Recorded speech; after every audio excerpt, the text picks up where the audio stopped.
నమస్కారం వార్తలకు స్వాగతం. ముందుగా ముఖ్యాంశాలు. BRS leader Balka Suman press meet, Congress తీరుపై ఫైర్. కాంగ్రెస్ నేతలు మీడియా సమావేశం, పలు అంశాలపై వివరణ. కాంగ్రెస్ నేతలు మీడియా సమావేశం నిర్వహించారు. ఈ సందర్భంగా పలు అంశాలపై వారు మాట్లాడారు. ఒక ఎజెండాను ముందు పెట్టారు.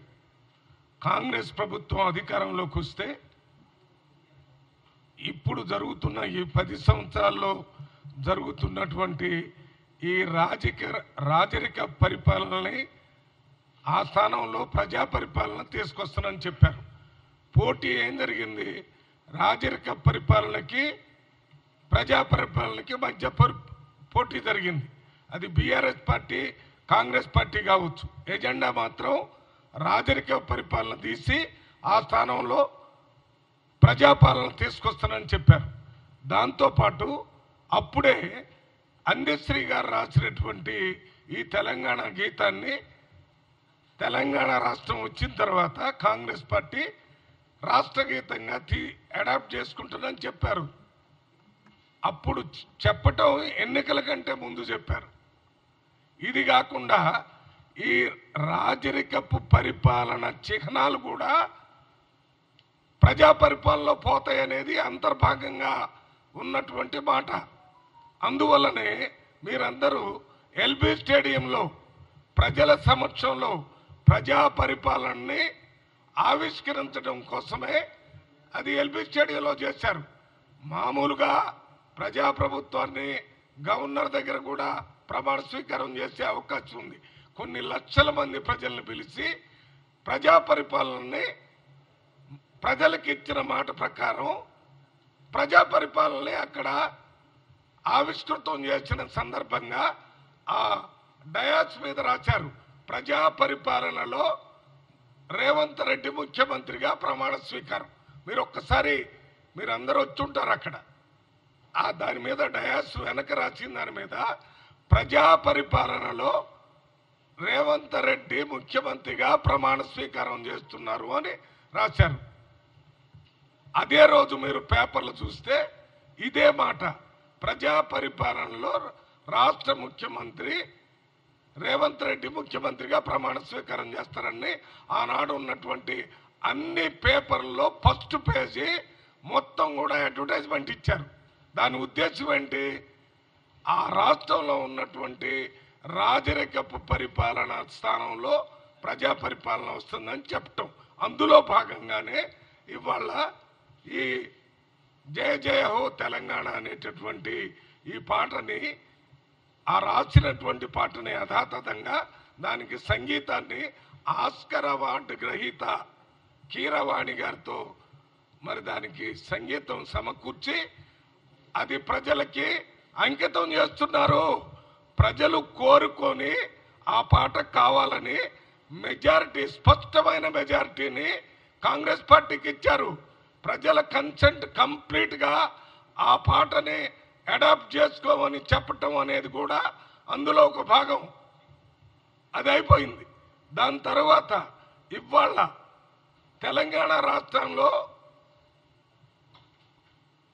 మనం ఎంబలం అంటే చిహ్నం, ప్రభుత్వం అంటే చిహ్నం, అంటే ప్రజాస్వామ్యం ప్రజాప్రభుత్వానికి చిహ్నంగా ఉండాలా, లేక రాజరిక పరిపాలనకి చిహ్నంగా ఎంబలం లాగా ఉండాలా? ఇది ప్రజల ముందు మేము పెట్టాం. ప్రజల ముందు పెడితే ప్రజలందరూ ఓట్లేసి ప్రజా చిహ్నమే మాకు ఉండాలని మమ్మల్ని స్పష్టమైన మెజార్టీతో గెలిపించి అధికారంలో తీసుకొని వచ్చారు. అందువల్ల ఇవాళ అధికారంలోకి వచ్చిన ముఖ్యమంత్రి దీనికి ప్రజా చిహ్నాలు ఉండాలని దాని మీద మరి ఇవాళ అతి ముఖ్యమైనటువంటి ప్రజా చిహ్నం ఏంటి? ఎవరైనా ఒక తెలంగాణ రాష్ట్రాన్ని సాధించాలని వారు త్యాగం చేసిన దాంట్లో అందరూ త్యాగం చేసి ఉండొచ్చు, కానీ ప్రాణత్యాగం అనేది నెంబర్ 1. అమరవీరులు అంటే ప్రాణాన్ని ఇచ్చినటువంటి వాళ్ళు. ప్రాణాన్ని లెక్క చేయలేదు. తెలంగాణ వస్తే చాలని ఒకళ్ళు కాల్చుకొని చనిపోయారు, కొంతమంది ఉరేసుకొని చనిపోయారు, కొంతమంది ఉద్యమంలో చనిపోయారు. వీళ్ళందరినీ అమరవీరులు అంటారు. ఎవరి కోసం అమరవీరులు అయ్యారు వీళ్ళు? తెలంగాణ రాష్ట్రం రావటం కోసం చనిపోయారు. ఆ అమరవీరుల్ని చిహ్నంగా పెట్టుకోవాలని ప్రజాప్రభుత్వంలో అంతకంటే మించింది లేదని రాష్ట్ర ముఖ్యమంత్రి రేవంత్ రెడ్డి గారు ఆ ప్రయత్నం చేస్తుంటే టీడీపీ లీడర్ మీడియా సమావేశం నిర్వహించారు. ఈ సందర్భంగా పలు అంశాలపై ఆయన మాట్లాడారు. అది టాలీ అవుతే దాన్ని వ్యాలిడ్ చేసి కౌంటింగ్లో అలౌ చేయమని చెప్పి ఆయన స్పష్టంగా చెప్పడం జరిగింది. దాన్ని వైసీపీ వాళ్ళు ఏదో నష్టం జరిగిపోయింది, సీఈఓ ఆంధ్రప్రదేశ్ ఒక విచిత్రమైన సర్క్యులర్ ఇచ్చాడు, దేశమంతా ఒక రకంగా పోతుంటే ఈయన ఒక రకంగా పోతానని చెప్పి నానా యాగి చేసి ఆయన కలవడం, వాళ్ళ బ్లూ మీడియాలో వాళ్ళ ఇష్టం వచ్చిన ప్రచారం చేసుకోవడం జరిగింది. అయితే సీఈఓ గారు చాలా స్పష్టంగా చెప్పాడు, నేను నా సొంత నిర్ణయాలు ఏం లేవు, ఇది కేంద్ర ఎన్నికల కమిషనర్ ఇచ్చిన దాన్ని నేను మళ్ళీ తిరిగి అందరికి చెప్పడం జరిగిందని చెప్పి చెప్పిన మీదట వాళ్ళు హైకోర్టులో వేశారు కేసు. హైకోర్టులో వేసినప్పుడు ఈ కేసు వేసిన వెంటనే సీఈఓ ఆంధ్రప్రదేశ్ కేంద్ర ఎన్నికల కమిషనర్ గారికి లెటర్ రాసి నేను ఇచ్చిన క్లారిఫికేషన్ మీద మీ అభిప్రాయం తెలపండి అని చెప్పి ఆయన రాయడం జరిగింది. నిన్న వెంటనే కేంద్ర ఎన్నికల కమిషనర్ చాలా స్పష్టంగా చెప్పింది, అటెస్టేషన్ ఫారం 13 మీద అటెస్టేషన్ ఆఫీసర్ సంతకం పెట్టి సీలు కానీ ఆయన స్టాంపు కానీ వేయకపోతే అటువంటి బ్యాలెట్లని తిరస్కరించడానికి వీలు లేదు, కాబట్టి అటన్నిటిని కూడా కౌంట్లో తీసుకోవాలని చెప్పి వాళ్ళు ఇమ్మీడియట్గా సెక్రటరీ కేంద్ర ఎన్నికల కమిషనర్ ఒక లెటర్ రాయడం జరిగింది. కోర్టులు దీన్ని ప్రొడ్యూస్ చేయడం జరిగింది. అప్పుడు వీళ్ళకి గొంతులు వెలకబడింది, ఏం చేయాలి? అయితే కేసు డిస్మిస్ అవుద్ది, లేదంటే మళ్ళీ వేరే అప్పీల్ వేసుకుని కేంద్ర ఎన్నికల కమిషనర్ ఇచ్చిన మెమోని మేము ఛాలెంజ్ చేస్తామని కోర్టుకు చెప్పిన దాని మీద కోర్టు కూడా అంగీకరించి మీరు దాన్ని ఛాలెంజ్ చేయండి అని చెప్పి చెప్పడం జరిగింది. అయితే ఇక్కడ సీఈఓ ఆంధ్రప్రదేశ్ గారు ఏం చేశారంటే, ఈ ఆర్ఓ ఎవరైతే ఉన్నారో వాళ్ళ దగ్గర అటెస్టేషన్ చేసిన అధికారి యొక్క వివరాలు రాష్ట్రంలో అందరు ఆర్ఓలకు పంపించండి అని చెప్పి ఒక చిన్న మెమో ఇచ్చాడు ఆయన 27/5/2024. ఈ మెమో అనేది ఒకవేళ పార్టీలకు అభ్యంతరకరం అయితే దాన్ని నేను విత్డ్రా చేసుకుంటున్నా అని చెప్పి కోర్టులో చెప్పడం జరిగింది. ఆయన పోస్టల్ బ్యాలెట్ మీద సంతకాల్లో ఉండి స్టాంప్ లేకపోయినా సీల్ లేకపోయినా వాటిని కౌంట్ చేయాలి అన్న దాని మీద ఎక్కడ వెనక తగ్గల, కేవలం అటెస్టింగ్ ఆఫీసర్ యొక్క వివరాలని రాష్ట్రం అంతా పంపించే విషయంలోనే అది మేము విత్డ్రా చేసుకుంటామని చెప్పడం జరిగింది. వైసీపీ వాళ్ళు ఏం చెప్తున్నారు, ఎన్నికల కమిషన్ విత్డ్రా చేసుకున్నాడు కాబట్టి కేంద్ర ఎన్నికల కమిషనర్ యొక్క మెమోని మేము ఛాలెంజ్ చేస్తామని చెప్పి నేను హైకోర్టులో అడగడం, రాత్రి 9 గంటలకు దాని మీద హైకోర్టు అనుమతి ఇవ్వటం, దాని మీద విచారణకి టీడీపీ కూడా ఇంప్లీడ్ అయిన దాని మీద ఇవాళ చీఫ్ జస్టిస్తో మాట్లాడి దాని మీద మరి ఎలాంటి ఏ కోర్టు ఎలా నిర్ణయం తీసుకోవాలనేది ఇవాళ నిర్ణయిస్తామని చెప్పి చెప్పడం జరిగింది. అయితే ఇక్కడ వైసీపీ వాళ్ళు చేసే దుష్ప్రచారం వెనక పల్లెటూరులో ఒక వ్యక్తి వచ్చి కుండ పగిలిపోయింది అన్నాడంట. ఆ ఎన్నోడు కొండ పగిలిపోయిందని చెప్పి ఊరంతా చెప్పడం మొదలుపెట్టాడు. కొండ పగలటం ఏంటరా అని ఎన్నోడికి లేదు, చెప్పినోడికి లేదు. అలా ఇవాళ వీళ్ళు ఏం చెప్తున్నారు, అసలు తెలుగుదేశం అడిగింది ఏంటి, సంతకం పెట్టి స్టాంపు లేకపోయినా సీల్ లేకపోయినా బ్యాలెట్ పేపర్ని వ్యాలిడ్ చేయండి, బ్యాలెట్ పేపర్ వెనకాల ఆర్ఓ ఫాస్మెల్ లేకపోయినా వ్యాలిడ్ చేయండి అని చెప్పి అడిగాం. అంతేగాని సంతకం లేకపోతే బ్యాలెట్ పేపర్ని వ్యాలిడ్ చేయండి అని చెప్పి మేము ఎక్కడ అడగల. కానీ వాళ్ళు చేసే ప్రచారం దుష్ప్రచారం ఏంటంటే తెలుగుదేశం వాళ్ళు సంతకం లేకపోయినా కూడా బ్యాలెట్ని వ్యాలిడ్ చేయండి అని చెప్పి అడుగుతున్నారు, దాన్ని మేము అపోజ్ చేసామని చెప్తున్నారు. ఒకవేళ అదే నిజం అయితే కేసు ఎందుకు వీళ్ళు వెనక తగ్గారు? ఆంధ్రప్రదేశ్ సీఈఓ ఇచ్చిన మెమోని ఛాలెంజ్ చేస్తూ కేసు వేసి మళ్ళీ హైకోర్టుకి ఇది కాదు మేము కేంద్ర ఎన్నికల కమిషన్ ఇచ్చిన మెమో ఛాలెంజ్ చేస్తూ ఉన్నారు. అంటే కేంద్ర ఎన్నికల కమిషన్ ఇచ్చిన మెమో ఆంధ్రప్రదేశ్ సీఈఓ ఇచ్చిన మెమో ఒకటే. అటెస్టేషన్ అధికారి సంతకం పెట్టి సీల్ లేకపోయినా లేదు స్టాంప్ లేకపోయినా ఆ బ్యాలెట్ని వ్యాలిడ్గా చేయమని చెప్పి కేంద్ర ఎన్నికల కమిషన్ స్పష్టంగా చెప్పింది. దాన్నే సీఈఓ ఆంధ్రప్రదేశ్ కూడా స్పష్టంగా చెప్పాడు.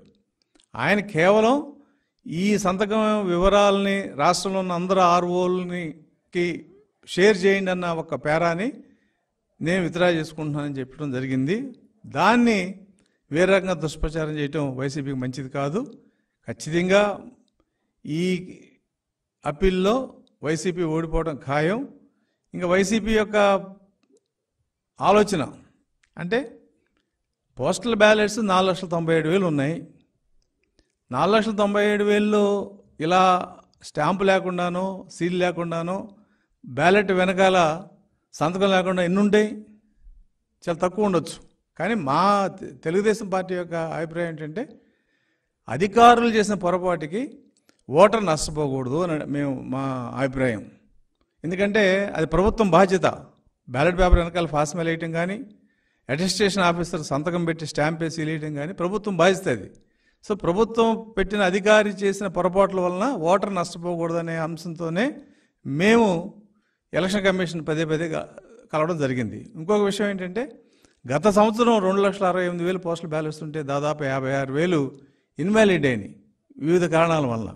కాబట్టి ఇన్వాలిడ్ అనేది ప్రజాస్వామ్యంలో అది మంచి పద్ధతి కాదు. దట్లో ఉద్యోగస్తులు వేసిన ఓట్లు ఇన్వాలిడ్ అవ్వడం అనేది మంచి సాంప్రదాయం కాదు. కాబట్టి ఇటువంటి చిన్న చిన్న పొరపాట్లను కూడా కన్సిడర్ చేయమని చెప్పి మేము అడిగాం. అది కేంద్ర ఎన్నికల కమిషనర్, రాష్ట్ర ఎన్నికల కమిషనర్ ఒప్పుకోవడం జరిగింది. మరి ఇంత జరిగిన తర్వాత ఎందుకు వైసీపీ గోల్ చేస్తుందో మాకు అర్థం కావట్లా. మాకున్న సమాచారం ప్రకారం ఏంటంటే కొన్ని నియోజకవర్గాల్లో వీళ్ళ తొత్తులైన అధికారులను దగ్గర పెట్టుకొని స్టాంపులు తీసేయటం, సీల్ తీసేయటం, వెనకాల ఫాస్మెయిల్ లేకుండా చేయటం అనేది కావాలని చేసిన సమాచారం మా దగ్గర ఉంది. అంటే అటువంటివన్నీ రిజెక్ట్ అవుతే ఆ నియోజకవర్గంలో వాళ్ళ క్యాండిడేట్ని గెలిపించిన అవకాశం ఉందనే ఒక దురుద్దేశంతోనే వాళ్ళు దీని మీద ఇంత రచ్చ చేస్తున్నారనేది వాళ్ళు స్పష్టంగా మాకు అర్థమైంది. వాళ్ళు ఏం రచ్చ చేసినా, ఎటువంటి ప్రయత్నాలు చేసినా కేంద్ర ఎన్నికల కమిషన్ ఇచ్చిన గైడ్ లైన్స్ ప్రకారం పోస్టల్ బ్యాలెట్లు ఖచ్చితంగా ఏ చిన్న చిన్న పొరపాట్లు ఉన్నా కూడా వాటిని వ్యాలిడ్ చేయడం జరుగుతుంది. వీళ్ళు హైకోర్టు కాదు సుప్రీంకోర్టుకి వెళ్తారు. ఎందుకంటే వీళ్ళ కోర్టుకి వెళ్ళడం వాళ్ళకి కొత్త కాదు. కోర్టు ఇచ్చిన ఆర్డర్ని అయితే వీళ్ళు ఫాలో గారు. కానీ కోర్టుకి వెళ్ళడం అయితే వీళ్ళకి, ఎందుకంటే ప్రభుత్వం ఖర్చు ఇదంతా మేము పార్టీ తరఫున కానీ లేకపోతే ఇంకో తరఫున కానీ పెడితే ప్రైవేట్ వ్యక్తులు ఖర్చు పెట్టుకోవాలి. కానీ ప్రభుత్వం తరఫున వెళ్తే ప్రభుత్వం పెట్టుకుంటుంది. వాళ్ళకి వచ్చే నష్టం కూడా ఏం లేదు. కానీ అల్లరి చేయటం, లేని విషయాన్ని ఉందని చెప్పి అల్లరి చేసే విధానంలో వైసీపీ చాలా దుర్మార్గంగా ఉంది. వీళ్ళకి నిజాయితీ ఉంటే కేంద్ర ఎన్నికల కమిషన్ ఇచ్చిన దాన్ని ఆమోదించాలి. రాష్ట్ర ఎన్నికల కమిషన్ ఇచ్చిందే తప్పితే ఖచ్చితంగా హైకోర్టు రిట్ని అలౌ చేస్తూ ఏదో ఒక ఆర్డర్ ఇచ్చేది. కానీ వీళ్ళు బీఆర్ఎస్ లీడర్ మీడియా సమావేశం నిర్వహించారు. ఈ సందర్భంగా పలు అంశాలపై ఆయన మాట్లాడారు. వారిని కూడా ఇందాక కోరినాం. మేము అక్కడ బంజారాహిల్స్ పోలీస్ స్టేషన్లో కంప్లైంట్ ఇచ్చినప్పుడు ఖచ్చితంగా ఇటువంటి కంట్రోల్ చేయాలి. మేము ఇచ్చినటువంటి పిటిషన్ను స్వీకరించి వివిధ సెక్షన్లలో మేము మెన్షన్ చేసినాం. ఏ రకంగా వాళ్ళు తప్పుడు వార్తలు ప్రసారం చేసిర్రు, ఏ రకంగా ఉద్దేశపూర్వకంగా కేసీఆర్ గారి ఇమేజ్ని దెబ్బతీయాలని చెప్పి కుట్రపూరితంగా ఈ రకంగా చేసిర్రో సెక్షన్స్ కూడా మేము మెన్షన్ చేసి మరి ఇచ్చినాం. సో వాటి ప్రకారం చర్యలు తీసుకోవాలని చెప్పి కూడా మేము కోరడం జరిగింది. సో భవిష్యత్తులో ఇటువంటి జరగకుండా పోలీస్ యంత్రాంగం కూడా తమ వంతు పాత్ర పోషించాలని చెప్పి కోరడం జరిగింది. సో అంతిమంగా డెఫినెట్గా బీఆర్ఎస్ పార్టీ ఒక ప్రధాన ప్రతిపక్షంగా ఈ రాష్ట్రంలో ప్రభుత్వం ప్రజలకు ఇచ్చినటువంటి హామీలను నిలబెట్టుకోవడానికి ప్రభుత్వంపై పోరాటం చేస్తూనే తెలంగాణను తెచ్చిన పార్టీగా, తెచ్చిన తెలంగాణను 10 ఏళ్ళు బ్రహ్మాండంగా అభివృద్ధి దిశగా దేశానికే తలమానికంగా తీర్చిదిద్దినటువంటి పార్టీగా తెలంగాణ అస్తిత్వం కోసం, తెలంగాణ సంస్కృతి పరిరక్షణ కోసం, తెలంగాణ ప్రాంత ప్రయోజనాలు, తెలంగాణ ప్రజల హక్కుల కోసం నిరంతరం కేసీఆర్ గారి నాయకత్వంలో ఈ పార్టీ ఎవరెన్ని కుట్రలు చేసినా, ఎవరెన్ని తప్పుడు కథనాలు సృష్టించినా, ఎవరెన్ని వ్యక్తిత్వాలను దెబ్బతీసే, మా నాయకుల వ్యక్తిత్వాలను దెబ్బతీసే ప్రయత్నాలు చేసినా మా పోరాటాన్ని ఖచ్చితంగా కొనసాగిస్తాం. నేను మీడియాను కూడా కోరుతా ఉన్నా, ప్రజాస్వామ్యంలో మీరు 4th ఎస్టేట్, డెఫినెట్గా మీరు కూడా సహకరించండి. అందరం కూడా కలిసి రాష్ట్ర ప్రజలకు ప్రయోజనం కలిగే విధంగా, రాష్ట్రం మంచిగా ముందుకు సాగే విధంగా ప్రతిపక్షంగా, అదేవిధంగా మీడియా ప్రజాస్వామ్యంలో 4th ఎస్టేట్గా కలిసి పనిచేద్దామని చెప్పి కూడా నేను కోరుతా ఉన్నాను. Thank you. వినిపిస్తా ఆడియో? ఓకేనా? మొన్న ఢిల్లీ హైకోర్టులో ఎమ్మెల్సీ కవిత గారి బెయిల్ పిటిషన్పై వాదనల సందర్భంగా ఈడీ ఎన్ఫోర్స్మెంట్ డైరెక్టరేటు వాళ్ళు కేసీఆర్ గారి పేరును ప్రస్తావించినని చెప్పి కొన్ని ఛానల్స్ ఇష్టం వచ్చినట్టుగా న్యూస్ను ప్రసారం చేయడం జరిగింది. వాళ్ళందరూ కూడా వాస్తవాలు నిర్ధారణ చేసుకోకుండా కేసీఆర్ గారి ఇమేజ్ను దెబ్బతీయాలని చెప్పి, కేసీఆర్ గారిపై బురద జల్లాలని చెప్పి వాళ్ళు కేసీఆర్ గారి బ్రాండ్ను దెబ్బతీయాలని చెప్పి వార్తలు ప్రసారం చేసినట్టుగా తెలుస్తూ ఉంది. అటువంటి ఒక 16 న్యూస్ ఛానల్స్పై ఇవాళ బంజారాహిల్స్ పోలీస్ స్టేషన్ పరిధిలో, అదేవిధంగా ఫిలింనగర్ పోలీస్ స్టేషన్ పరిధిలో, జూబ్లీహిల్స్ పోలీస్ స్టేషన్ పరిధిలో, తర్వాత పంజాగుట్ట పోలీస్ స్టేషన్ పరిధిలో కంప్లైంట్ ఇవ్వడం జరిగింది. నిరాధారమైనటువంటి వార్తల్ని ప్రసారం చేసి మా పార్టీ అధినాయకులు కేసీఆర్ గారి ఇమేజ్ను దెబ్బతీయాలనేటటువంటి కుట్ర చేసినందుకు వారి మీద చర్యలు తీసుకోవాలి. ఇటువంటి తప్పుడు వార్తలు భవిష్యత్తులో ఎలాంటి ఆధారాలు లేకుండా, ఎలాంటి వాస్తవాలు లేకుండా అబద్ధాలను, దుష్ప్రచారాలను చేసేటటువంటి ఛానల్స్ను కట్టడి చేయాలనేటటువంటి విషయాన్ని వాళ్ళ కంప్లైంట్ రూపంలో పోలీస్ దృష్టికి తీసుకొని పోవడం జరిగింది. తగిన చర్యలు తీసుకోవాలని చెప్పి కూడా కోరడం జరిగింది. ఆ న్యూస్ ఛానల్స్ ఒక 16 news channels: ABN Andhrajyothy news channel, ETV news channel, V6 news channel, NTV news channel, I news channel, Amma news channel, BRK news channel, dial news channel, journalist Sai channel, mike TV news channel, nationalist hub channel, prime news channel, RTV news channel, Raj news channel, red TV news channel, wild wolf Telugu news channel, ఇట్లా 16 news ఛానల్స్కి సంబంధించి complaint ఇవ్వడం జరిగింది. So నేను ఆయా news channels యాజమాన్యాలకు, రిపోర్టర్లకు విజ్ఞప్తి చేస్తూ ఉన్నా, కోరుతూ ఉన్నా. కేసీఆర్ గారు 14 ఏళ్ల పాటు పోరాటం చేసి తెలంగాణ తెచ్చిన నాయకుడు. 10 సంవత్సరాలు 2 టర్ములు తెలంగాణ ప్రజల ఆశీర్వాదంతో అద్భుతంగా తెలంగాణ ప్రజల సంక్షేమం, అభివృద్ధి కోసం కష్టపడి నిరంతరం తపన కొద్దీ పనిచేసినటువంటి నాయకుడు. ఒక 50 సంవత్సరాల పాటు, సుమారు 5 దశాబ్దాలకు పైగా భారత రాజకీయాల్లో, అదేవిధంగా ఉమ్మడి ఆంధ్రప్రదేశ్ రాష్ట్ర రాజకీయాల్లో, తెలంగాణ రాష్ట్ర రాజకీయాల్లో తనదైన పాత్ర పోషించినటువంటి వ్యక్తి. కాబట్టి అటువంటి కేసీఆర్ గారి ఇమేజ్ను, కేసీఆర్ గారి వారి ఔన్నత్యాన్ని, వారి విశిష్టతను తక్కువ చేసే విధంగా ఇష్టం వచ్చినట్టుగా నిరాధారమైనటువంటి వార్తల్ని ప్రసారం చేయొద్దని ఈ సందర్భంగా నేను ఆయా న్యూస్ ఛానల్స్ని కోరుతా ఉన్నా. ఇవాళ ప్రజాస్వామ్యంలో 4th ఎస్టేట్ అంటారు మీడియాను. మరి ప్రతిపక్షంగా ఉన్న బీఆర్ఎస్ పార్టీకి ప్రజల కోసం, ఈ ప్రాంత అభివృద్ధి కోసం, అధికార పక్షంపై వాళ్ళు ఎన్నికల సందర్భంగా ప్రజలకు ఇచ్చినటువంటి మాటల్ని నిలబెట్టుకోవాలనేటటువంటి అంశంపై మేము చేస్తున్నటువంటి పోరాటానికి, కార్యక్రమాలకు మద్దతుగా నిలబడి ప్రజల గొంతుకగా ఉండి ప్రజాస్వామ్యాన్ని ఈ రాష్ట్రంలో పరిరక్షించాల్సినటువంటి బాధ్యత ఈ మీడియా తీసుకోవాలి. అబద్ధాలను ప్రసారం చేయడం, అవాస్తవాలను ప్రసారం చేయడం, కేసీఆర్ గారి మీద కోపం కొద్ది కొంతమంది ఏదో చేస్తే దాన్ని ప్రచారం చేయడం, ఈ రకమైనటువంటిది ఇది మంచిది కాదు. ఈ పద్ధతి మానుకోవాలని చెప్పి కూడా నేను హితవలుపుతా ఉన్నా. డెఫినెట్గా బీఆర్ఎస్ పార్టీ నిర్ణయం తీసుకున్నది. రాబోయే రోజుల్లో కూడా మేము రాజ్యాంగానికి లోబడి చట్టబద్ధంగా లీగల్ ఫైట్ ఖచ్చితంగా, అవి న్యూస్ ఛానల్స్ అయినా, అవి పేపర్లైనా, సోషల్ మీడియాకి సంబంధించినటువంటి అంశాలైనా డెఫినెట్గా కాంగ్రెస్ నేతలు మీడియా సమావేశం నిర్వహించారు. ఈ సందర్భంగా పలు అంశాలపై వారు మాట్లాడారు. అవమానించే విధంగా బీజేపీ నాయకులు మాట్లాడడం అనేది ఎవరు కూడా సహించలేని పరిస్థితులు ఉన్నాయి. గతంలో రైతు వ్యతిరేక నల్ల చట్టాలు బీజేపీ ప్రభుత్వం తీసుకొస్తే మీకు తెలుసు, ఇక్కడ నుంచి టీఆర్ఎస్ ఎంపీలు హైదరాబాద్ నుంచి చార్టెడ్ ఫ్లైట్లలో ఢిల్లీకి పోయి పార్లమెంట్లో ఆ చట్టాలు నెగ్గే విధంగా కృషి చేస్తే మా నాయకుడు రాహుల్ గాంధీ గారు రైతు సంఘాలకు బాసటగా నిలిచి బీజేపీ తీసుకొచ్చిన నల్ల చట్టాలను వాపస్ తీసుకునే విధంగా కృషి చేసినటువంటి నాయకుడు. ఒక పార్టీ తెచ్చిన చట్టాలను ఆ పార్టీ వాళ్ళే వాపస్ తీసుకున్నారంటే ప్రజల్లో ఈ బీజేపీ పైన ఎంత వ్యతిరేకత ఉన్నది అన్నది ప్రజలంతా కూడా గ్రహిస్తున్నారు. ముఖ్యంగా ఈరోజు ఈ యొక్క బీజేపీ నాయకులు గతం లోపల ఇక్కడ టీఆర్ఎస్ ప్రభుత్వం ఉన్నప్పుడు వాళ్ళ పైన ఈగ కూడా వాళ్ళకు కూడా చూసుకున్నారు. అప్పుడు ప్రధానమంత్రి గారు హైదరాబాద్ నగరానికి వస్తే కేసీఆర్ గారు ఏం మాట్లాడినంటే మీ చల్లని ప్రేమ మా పైన ఉండాలి, వేరే ముఖ్యమంత్రిలాగా మేము 1000 కోట్లు తీసుకొచ్చి ఇవ్వమని చెప్పి మేము అడగము అని చెప్పి మాట్లాడాను. అంటే దీని ఉద్దేశం ఏంది? లోపాయికారిగా వాళ్ళిద్దరు కూడా కలిసే ఉన్నారు అన్నదానికి మనకు టోటల్గా అర్థమవుతున్నటువంటి విషయం.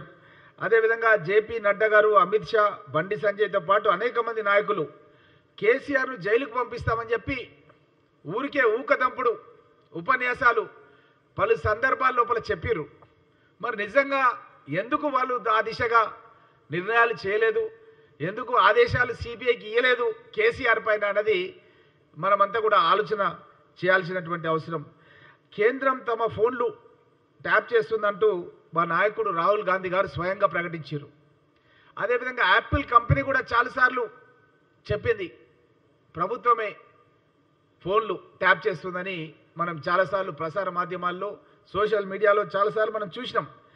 మేము డిమాండ్ చేస్తున్నాం కాంగ్రెస్ పార్టీ పక్షం తరఫున, నిజంగా బీజేపీ రాష్ట్ర నాయకత్వం ఏమాత్రం కూడా వాళ్ళ ఆరోపణల పస ఉందనుకుంటే యాపిల్ కంపెనీ ఏదైతే మెసేజ్లు పంపించింది చాలామందికి మనం సోషల్ మీడియాలో చూసినాం, దాంట్లో ప్రవీణ్ కుమార్ కూడా ఒక మెసేజ్ వచ్చిందని చెప్పి పత్రికా మాధ్యమాలు చూపించిండు. నాకు కూడా నా ఫోన్ ట్యాప్ అవుతుందని చెప్పి నాకు మెసేజ్ యాపిల్ వాళ్ళు పంపించారని కూడా చెప్పిండు. కాబట్టి మేము డిమాండ్ చేస్తున్నాం ఈ బీజేపీ నాయకులను, సిబిఐతో మీ పైననే మీరు ఒక ఎంక్వైరీ చేయించుకోండి. ఎందుకంటే యాపిల్ కంపెనీ అనేది వరల్డ్ వైడ్ ప్రాముఖ్యత కలిగినటువంటి కంపెనీ. ఆ కంపెనీ వాళ్ళే మెసేజ్ పంపిస్తున్నారు వాళ్ళ యొక్క వినియోగదారులకు, మీ యొక్క ప్రభుత్వాలు మీ ఫోన్లను ట్యాప్ చేస్తున్నాయన్న విషయాన్ని బాటంగా మెసేజ్ వచ్చింది అన్న విషయాలు పలు సందర్భాలు మనం చూసినాం. కాబట్టి కాంగ్రెస్ పార్టీ పక్షాన మేము డిమాండ్ చేస్తున్నాం, బీజేపీ రాష్ట్ర నాయకత్వం వెంటనే సిబిఐని డిమాండ్ చేసి వాళ్ళ యొక్క ప్రభుత్వమే యాపిల్ కంపెనీ ఏదైతే డిమాండ్ చేసిందో, ఏ మెసేజ్ పంపించిందో దానిపైన విచారణకు ఆదేశాలు చేయాలని చెప్పి కాంగ్రెస్ పార్టీ పక్షాన మేము డిమాండ్ చేస్తున్నాం.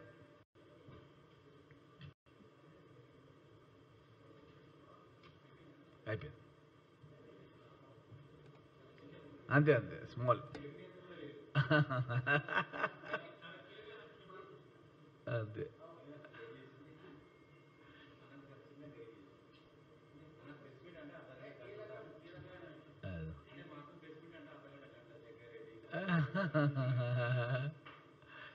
కొనసాగిస్తామంటారు అదే ఇంకొద్దిగా.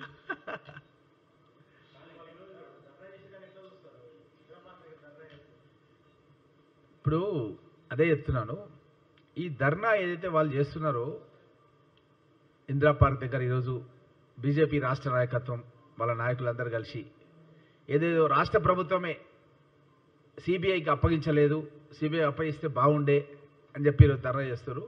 ఎందుకు సిబిఐకి అప్పగిస్తే లోపాయికారిగా ఆల్రెడీ మొన్న ఎన్నికల్లో ఒకటైపోయిన వాళ్ళు మేమంతా కూడా చూసినాం. ఒక 2 క్యాంపులు ఉండే, బీఆర్ఎస్ పార్టీ క్యాంప్ ఎలక్షన్ల బూత్ ముందు ఒకటి, బీజేపీది ఒకటి, 2 క్యాంపులు ఒకటైపోయినాయి. మీరు ఎక్కడ పోయినా సరే రాష్ట్ర వ్యాప్తంగా చర్చ జరుగుతుంది. ఇంకా రేపు ఇంకా ఒకటి కాబోతున్నారు.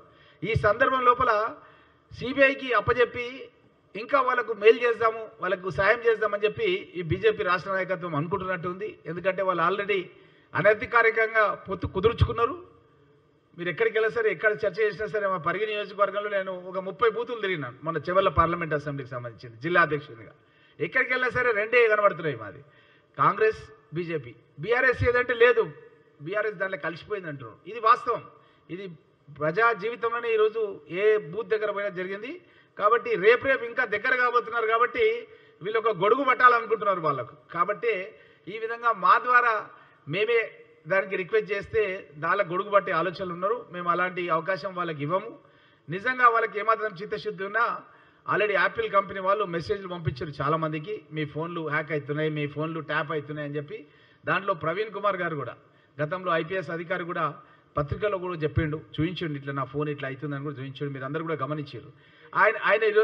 ఆయన ఈరోజు ఆల్రెడీ టీఆర్ఎస్ పక్షాన్నే ఉన్నాడు ఆయన. కాబట్టి అలాంటి వాళ్ళు ఇచ్చిన దాన్ని మీరు వెంటనే సుమూటగా తీసుకొని మీరు ఎంక్వైరీ స్టార్ట్ చేయండి. స్టార్ట్ చేసేసి ఎవరు చేశారు ఈ ఫోన్లన్నీ, ఎవరు చేస్తున్నారు దాని మీద మీరు చేయాలి. మా నాయకుడు రాహుల్ గాంధీ గారు కూడా మోడీ పైనే అనుమానం వెలిపించింది గతం లోపల ఫోన్లు ట్యాప్ చేస్తుందని చెప్పి. కాబట్టి కేటీఆర్ అనుమానం అన్నది అదంతా కూడా లోపాయికారి అండర్స్టాండింగ్ తప్ప వాళ్ళే ఫోన్లు ట్యాప్ చేసిన విషయం, ఇప్పుడు ఎంక్వైరీ నడుస్తున్న విషయం మనందరికీ తెలిసిన విషయమే. ఏ విధంగా ట్యాప్ చేశారు, ఏ విధంగా ఎన్నికల్లో డబ్బులు పంపించారు. వార్తలు ముగించే ముందు ముఖ్యాంశాలు మరోసారి. BRS leader Balka Suman press meet, Congress తీరుపై ఫైర్. కాంగ్రెస్ నేతలు మీడియా సమావేశం, పలు అంశాలపై వివరణ.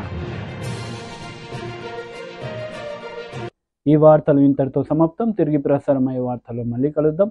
అంతవరకు సెలవు. నమస్తే.